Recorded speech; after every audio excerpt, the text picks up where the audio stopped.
प्रकार से middle east की स्थिति बनी हुई है, तो उससे निपटने के लिए हमें कोविड की तरह तैयार रहना पड़ेगा, क्योंकि इस युद्ध के परिणाम बहुत लंबे हो सकते हैं। भैया हमको तो समझ में नहीं आता है।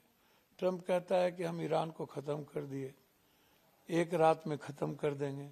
फिर ट्रम्प किसी से सहयोग मांगता है, फिर ट्वीट करता है, फिर कहता है मैंने उन ईरान के ऐसे जगह पर हमने तबाह कर दिया है।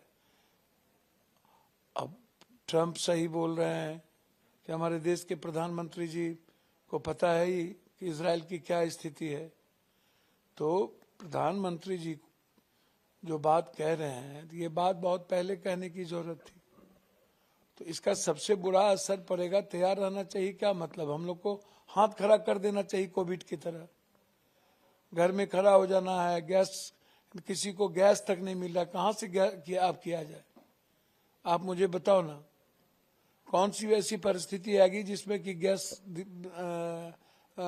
बच्ची तक, हॉस्टल में पढ़ने वाली बच्ची को गैस नहीं मिल रहा है। सारे चारों तरफ से लोग दिक्कतों में महसूस कर रहे हैं। इवन मार्केट से ओवन गायब हो गया है, तो अब क्या बेचेंगे? अब मुनाफाखोरों को हम लोग क्या मदद करेंगे? तो सारे दलालों के हाथ में सब कुछ गिरवी रखा चला जा रहा है। तो तैयार रहना चाहिए कि मतलब हम पहले ही हाथ खड़ा कर दिए, सब कुछ हमने समर्पण कर दिया, सरेंडर कर दिया। कब तक हम देश को हम दया का पात्र बनाएंगे? कब तक हम देश को मोहताज करेंगे?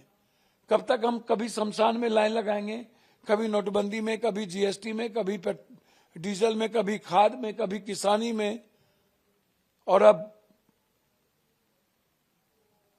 किचन में। ये मजबूत, ये 56 इंच के प्राइम मिनिस्टर की भाषा नहीं है। राहुल गांधी कह रहे हैं कि पीएम इस पे क्यों भाग रहे हैं, इस पे डिबेट करें। पीएम इसलिए डर रहे हैं क्योंकि पीएम कॉम्प्रोमाइज्ड है। देखिए, जब देश संकट में होता है तो विपक्ष को साथ लेना ही चाहिए और एक साथ बैठ के काम करने की जरूरत है। विपक्ष का सहयोग लें, और जब क्या संवाद तो होनी ही चाहिए। सच में आप एक तरफ से आएंगे, बोल देंगे और 15 मिनट में चले जाएंगे, तो इससे तो समाधान देश का नहीं निकलेगा।